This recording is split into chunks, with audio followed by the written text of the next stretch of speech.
Chapitre 5. Toc, toc, toc. Le deuxième étage est en tout point semblable au premier, sauf qu'on n'y a pas fait le ménage. Une ampoule nue, suspendue au plafond, l'éclaire faiblement. Comme en dessous, il se compose d'un long corridor garni de portes. 3 d'un côté, 3 de l'autre. Qu'y a-t-il derrière ces portes? Des pièces vides, pleines de toiles d'araignée? C'est fou comme la nuit, les choses semblent différentes. Autant pendant la journée, j'inspecte avec plaisir ce genre d'endroit, autant à cette heure-ci, il me semble menaçant. N'importe quoi peut se tapir dans la pénombre d'une vieille maison. Allons, un peu de cran. Je ne vais tout de même pas flipper comme un gosse. Oui, il a 13 ans, qui se calme. Hein. Toc, toc, toc. Je ne m'étais pas trompée. C'est bien ici l'origine du bruit. Il est beaucoup plus net qu'en bas. Je dresse l'oreille pour repérer sa direction. Il provient du bout du couloir, au-dessus de ma chambre. Mais il n'y a rien au bout du couloir, juste un placard qui occupe le mur du fond. Et c'est du placard que vient le bruit. Sous moi, je sens mes jambes flageoler. Ce tapotement si proche à présent me hérisse les cheveux sur la tête. Une incontrôlable panique s'empare de moi. Qu'est-ce que je fais? Je me dégonfle, je prends la poudre d'escampette et je plonge dans la chaleur rassurante de ma couette. Oui, retourner dans mon lit, je crois que c'est la meilleure solution. Tant pis si je dors mal, au moins je serai à l'abri. Demain c'est dimanche, j'aurai la journée entière pour récupérer et régler ce problème de robinet, ou de tuyauterie, ou de volet, ou que sais-je, avec papa. Dans ma tête, une petite voix crie « Lâche, mauviette !» Bon, d'accord, je l'ouvre ce placard. Après tout, il ne va pas me manger. Je tends la main vers la poignée, je tire avec précaution. Ah! Quelque chose de griffu m'a sauté au visage. Épouvantée, je recule, perds l'équilibre, m'étale par terre, me relève et me rue dans l'escalier que je dévale ventre à terre. Jamais de toute ma vie, je n'ai eu une telle trouille. J'ai failli pisser dans mon pyjama. Mon agresseur me suit d'un vol désordonné et d'une vivacité ahurissante. Une chauve-souris, une pauvre petite chauve-souris qui dormait dans le placard et que j'ai dérangée. Mentalement, je me moque de moi-même. On n'a pas idée d'être aussi poltron. Quand je pense que j'ai failli réveiller toute la maison avec mes hurlements, la bestiole, agressée par la lumière électrique, continue à se cogner partout. Sûr, elle aura encore eu bien plus peur que moi. Rassurée, je remonte. Alors, vilaine, c'est toi qui faisais tout ce raffut dans le placard?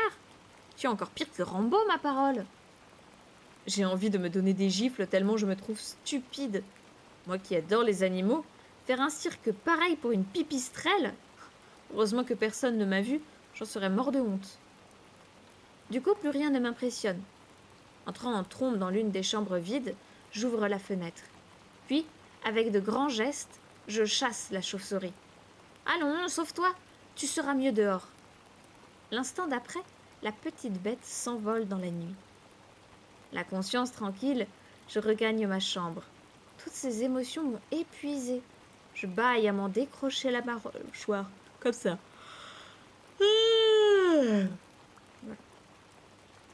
Enfin, maintenant je vais pouvoir dormir. Je me glisse dans mon lit, tapote mon oreiller, ferme les yeux. Un doux engourdissement me gagne. Et soudain, toc, toc, toc. Plus virulent que jamais, le bruit vient de reprendre. Glacé jusqu'aux os, je me cache sous ma couette. Lorsque j'émerge le lendemain matin, toute la famille est déjà au travail. Maman accroche des cadres sur le mur du salon, papa fait le branchement de la télé et de la chaîne, et Violette range les CD dans l'étagère. La grande pièce au miroir a fière allure, maintenant qu'elle est toute propre. Nos meubles, par contre, font vraiment ridicule. Le canapé a l'air d'une miniature, la table et les chaises ressemblent à des jouets. Quant à la bibliothèque, qui paraissait immense dans le HLM, il faut presque une loupe pour la voir ici. « En forme, fiston ?» jette papa en m'apercevant. « Non, j'ai mal dormi. Il y a eu du bruit toute la nuit. »« Du bruit ? Quel genre de bruit ?» s'étonne maman. « Comme des petits coups juste au-dessus de ma tête. » Je me demande vraiment ce que c'est. Vais-je leur parler de mon expédition nocturne? Bon, inutile. Ils se moqueraient de moi. Que veux-tu? Elle n'est plus toute jeune, cette villa, sourit maman. La charpente travaille, les murs s'affaissent, les planchers craquent. Et la plomberie fait un vacarme de tous les diables, ajoute papa. À ce propos, il faudra que je purge les radiateurs et que je vérifie l'étanchéité des tuyaux avant l'hiver. Sinon, gare aux mauvaises surprises, hein. Je gagne la cuisine au radar et me laisse tomber lourdement sur une chaise. Le lait et les céréales sont encore sur la table. Je m'en sers une bonne rasade. Un grand bol de cornflakes ou de Rice Krispies. Je ne connais rien de mieux pour vous redonner le coup de vivre. Je mâche en écoutant les grains de riz croustiller sous ma dent quand la voix de Violette éclate derrière moi. « Qu'est-ce que t'as trafiqué cette nuit ?» Je me retourne comme piquée par un moustique. Elle me toise, les poings sur les hanches, avec son petit bout de nez pointu et ses deux couettes qui dansent des deux côtés de sa tête. « Je t'ai entendu, poursuit-elle. Tu t'es promené et t'as même crié. J'ai failli venir te rejoindre. » J'avale lentement ma bouchée pour me donner le temps de réfléchir. Est-ce que je mets ma sœur dans le coup? Bon, après tout, pourquoi pas? C'est quoi les Rice Krispies? J'ai jamais eu ça, hein. C'est pour les riches, hein.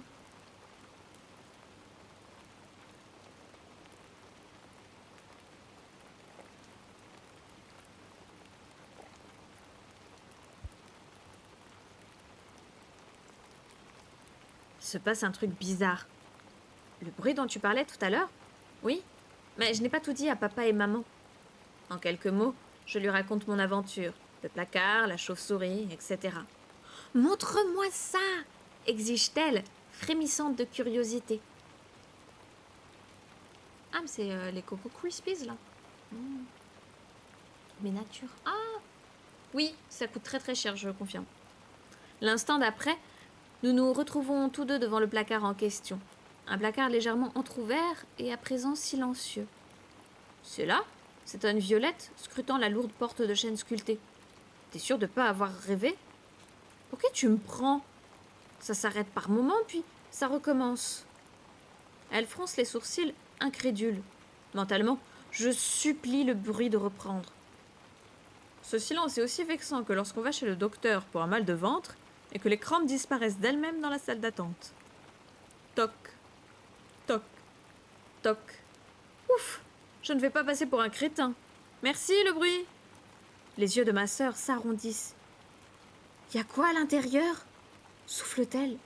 « J'en sais rien, justement. Ouvre qu'on regarde. Ouvre toi-même. Non, toi, t'es le plus grand.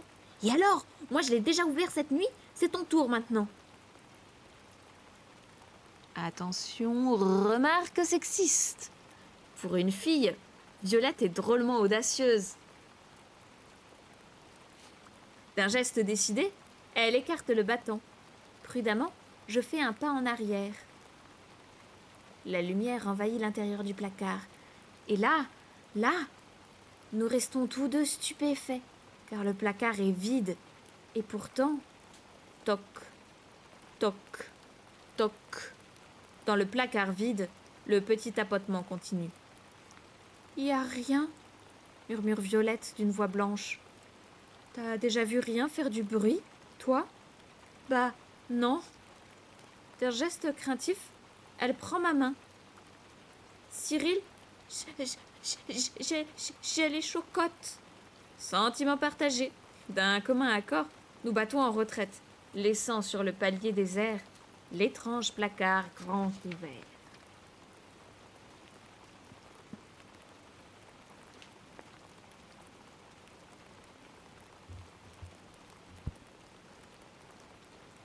Chapitre 6. Le mystère de la chambre rose. Oh, le mystère de la chambre jaune, ça peut être une idée de livre à lire en stream. Cyril? Depuis l'expédition de ce matin, Violette semble plongée dans un abîme de réflexion. Ouais. Je pense à quelque chose, et si... Elle avale sa salive d'un air préoccupé. Et si le bruit ne venait pas du placard, mais de derrière le placard? Je hausse les épaules. Impossible, il est contre le mur. Alors si le bruit venait de derrière le mur qui est derrière le placard. Tout d'abord, je rigole et je m'apprête à lui demander si elle collectionne les derrière. Mais ça, c'est une réflexion un peu bête de grand frère. En y réfléchissant, je trouve qu'elle n'a pas tort. Pas tort du tout, même. Derrière le mur qui est derrière le placard, qu'y a-t-il donc? La façade, pardi. La façade? Un souvenir me revient subitement en mémoire. L'autre jour, quand on comptait les fenêtres, j'ai eu une drôle d'impression. Je ne m'y suis pas attardée, mais à présent, il semble que j'aurais dû. Au-dessus de ma chambre, pourquoi n'y a-t-il pas de fenêtre? Les 2 étages sont tout à fait pareils, papa l'a dit. Les 2 couloirs ont la même longueur. Donc, logiquement, au second, il manque une pièce, celle du fond. C'est quoi un rouletabille? Une bouffée d'excitation me saisit. Sacrebleu! Violette a raison! Je ne vois pas d'autre explication. Il y a quelque chose derrière le placard. Ma sœur ne m'a pas quitté des yeux. Elle a dû suivre le cheminement de ma pensée sur mon visage. Alors, s'enquiert-elle? Tu es géniale, sœurette! Violette a le triomphe modeste. Elle se contente de sourire. On y retourne? Nous sommes si impatients que nous en oublions d'avoir peur. D'ailleurs, ce malheureux placard nous semble bien inoffensif à présent. Il faudrait le pousser, dit Violette. Regarde, il n'est pas tout à fait collé au mur. Je peux presque passer ma main entre les 2. Mais nous avons beau unir nos forces, impossible de déplacer le meuble d'1 centimètre. Qu'est-ce qu'on fait? Se désole Violette. On appelle papa? Du rez-de-chaussée nous parvient le grondement de la perceuse. Si on le dérange pour rien, on va se faire attraper. Mieux vaut qu'on se débrouille seul. Alors autant laisser tomber tout de suite. Pas sûr? Tu as remarqué comment les déménageurs ont mis le buffet en place hier? Les traits de ma sœur s'illuminent. Grâce à des petites rondelles spéciales. J'ai vu la pub à la télé, avec ces trucs. Même un gosse de 3 ans peut faire glisser une armoire normande sur le sol.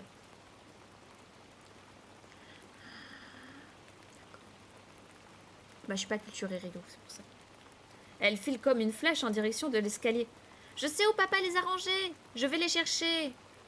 Quelques secondes plus tard, nous insérons, non sans mal, les rondelles sous les pieds du placard. Les patins, je traduis. Du coup, le faire pivoter devient un jeu d'enfant. Et que trouvons-nous derrière le placard? Une porte. Toc, toc, toc. Transi d'effroi, nous nous figeons sur place. Le bruit est beaucoup plus net, à présent, et tout proche. C'est celui d'un doigt qui toque, de l'autre côté de la porte. Notre premier réflexe est bien entendu de prendre nos jambes à notre cou et de filer sans demander notre reste. Mais ça, on l'a déjà fait tout à l'heure. Alors d'un commun accord, nous restons. On peut quand même pas passer sa vie à se sauver. Et puis, entre la frousse et la curiosité, il se peut bien que la curiosité l'emporte. N'empêche que Violette n'est pas à la faire peur. Et je n'ose imaginer de quelle couleur moi je suis. Je grelotte et je transpire à la fois. Nous ne devons pas être beaux à voir tous les 2. Lorsque, enfin, je peux articuler un son, c'est pour bégayer. Il y a quelqu'un dans cette pièce. Quelqu'un qui veut sortir, ajoute ma sœur entre 2 claquements de dents. Faut qu'on lui ouvre. Tu crois? Bah ouais, sinon on ne saura jamais qui c'est. Et ça continuera à toquer. Il y a peut-être du danger. Avec un haussement d'épaule signifiant clairement « tant pis », elle saisit la poignée. Mais la porte résiste. En moi-même, je sens un pincement de jalousie. Est-ce que par hasard ma petite sœur serait plus courageuse que moi? C'est sûrement fermé à clé, murmure-t-elle. Tu vois bien qu'il n'y a pas de serrure. Ou alors le verrou est tiré. Laisse-moi faire. J'essaye à mon tour. Faut quand même que je prouve que c'est moi l'aîné. Violette est courageuse, d'accord, mais moi je suis le plus fort. Bien qu'un peu dur, la poignée finit par tourner. Avec un grincement de gonds mal huilés, la porte s'ouvre. D'instinct, nous nous serrons l'un contre l'autre et je sens trembler Violette. Elle a rentré la tête dans les épaules, comme lorsque l'on s'attend à recevoir un choc. Nos yeux nous font mal tellement on regarde. Impossible de distinguer quoi que ce soit. Il fait trop sombre. Il faudrait allumer l'électricité, mais ni l'un ni l'autre n'osons avancer. Une désagréable odeur nous assaille les narines, la même que chez les bouquinistes et les brocanteurs. Un mélange de moisissures, de vieux papiers, de tissus anciens et de l'atmosphère confinée des chambres de malades. Alors, elle sort la chose qui toque, murmure Violette d'une toute petite voix. Nous attendons le souffle suspendu. Mais la chose ne sort pas. En fait, il semblerait que la pièce soit vide, à moins que la chose ne se terre dans le noir, aussi effrayée que nous. On va pas rester comme ça 107 ans, chuchote Violette. Éclaire, Cyril. Oh, l'autre! Éclaire toi-même! J'ai trop la trouille. Moi aussi, évidemment. Mais c'est l'occasion ou jamais d'épater ma sœur. Tout crispé d'angoisse, je fais un pas, puis un second. J'ai l'impression de plonger dans un bain d'encre. Mes doigts tâtent fébrilement le mur à la recherche de l'interrupteur. Ah, le voilà. Clic! La lumière jaillit. Une exclamation de surprise, d'émerveillement, d'effroi, les trois à la fois sans doute, s'échappe de nos deux bouches en même temps. Oh!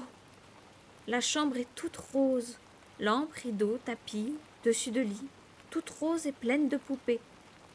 Contrairement au reste de la maison, elle n'est ni sale ni poussiéreuse.